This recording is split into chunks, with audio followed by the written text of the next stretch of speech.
to Real Talk with Robin. Joining us is Robin Gwaltney from the Gwaltney Group, a local trustworthy real estate team. Each month we break down what buyers and sellers need to know, and January was assigned National Radon Action Month, and the purpose is to promote testing for this harmful gas and to educate homeowners. So thank you, Robin, for coming in. So let's start with radon. What is this? First of all, I apologize that we didn't do this in January. That's but okay. Better late than never. Still important. Right? Yeah. So radon is an invisible, odorless, dangerous gas. Okay? So if you can't see it and you can't smell it, but it's there, that can be a problem. That can be very problematic. Definitely. And how does that form? So it actually comes from radioactive decay in bedrock. So what's below the ground, below your house. Okay. So we happen to live in an area where it's pretty prominent. Some areas of the United States, if it's like sand or something where they don't have I know granite is one of the rocks that's, so don't think like your kitchen granite countertops are omitting radon, because that's not what I'm talking about. But when it's a bedrock and it starts to have a radioactive decay, then it will let off this radon gas. Okay, so I'm assuming it would be in basements? That's where it'll come in. So basically, think about this. Just think about cold air in a window. If your window's shut, the cold air can be blowing outside, but it's not coming in. But if the window's cracked just a little bit, it's going to come in, right? Or if the window's not tight, it's going to come in. So if you have a basement floor that has cracks in it, well, that radon could come up through those cracks. Like if there's nowhere for it to permeate, if like the concrete is solid and there's no holes in it anywhere, then it can't come in. It's not going to come up through the concrete, but it's going to come up through cracks in the concrete. Now, for instance, we will drill holes for sump baskets and sump pumps. So now we've just opened up an area for the radon to come into the house. Right? So this could be new and old or homes. just some, absolutely. It can happen. And it's, people say, well, how do I keep radon out of my house? It's not about your house as much as it is about where your house is built. Right? Got it. Okay. Yes. So when they do come in to actually mitigate the radon, what they do is they just put in a piece of PVC piping, and they put it inside like your sump basket, or if they have to drill a hole for it, they put it in there so that this gas that's coming in up under the foundation of your house will come up through that pipe and then out the house. Okay? So it's just like pass through and then up into the air and gone. And is that a long process? Does that take a long time? Well, no. I mean, it's just a natural process. It's like letting air in through the window again. But if the radon levels are high, so they measure it in PCI per liter.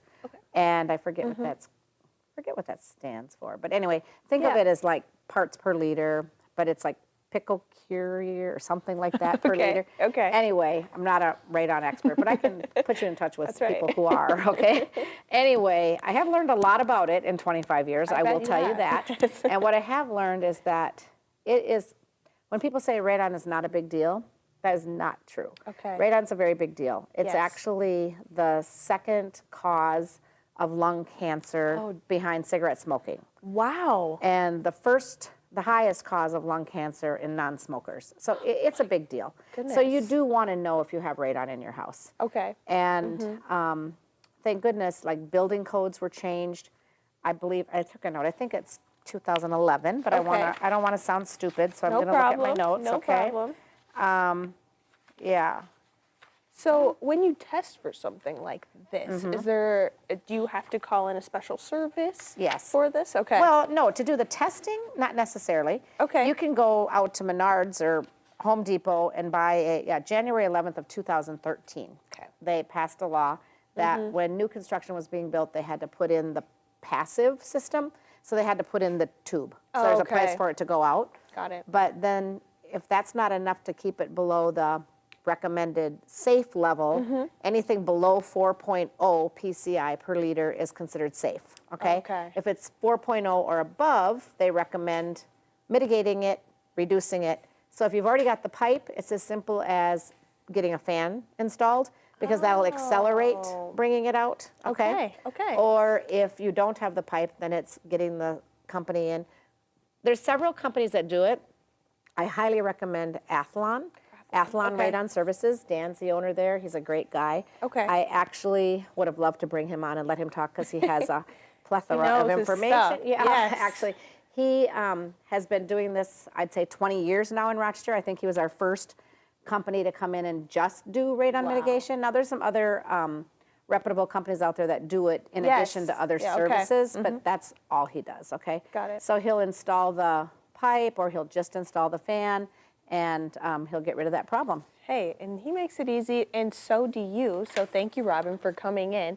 Is there any last remarks we need to know about radon? I think it's important that people understand Minnesota is considered a high radon state. Okay. And over 40% of homes test above the EPA action level. All right, that's a lot. That is a Rochester and southeast Minnesota are known as very radon-prone areas due to our soil composition. Okay, so I think it's worth testing. And there's several ways you can do that. You can hire a service to come in and test. You can go buy a test. You can order them online. You can go to the health department and pick them up. And they're just little canisters with instructions, and then they get sent off, and you get the results.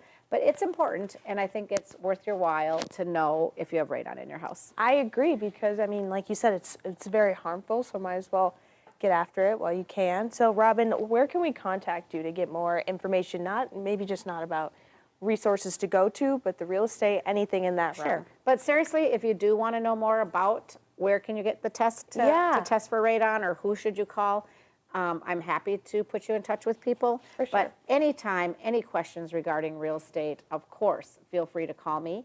And my cell phone is the best way to get me, and that number is 507-259-4926.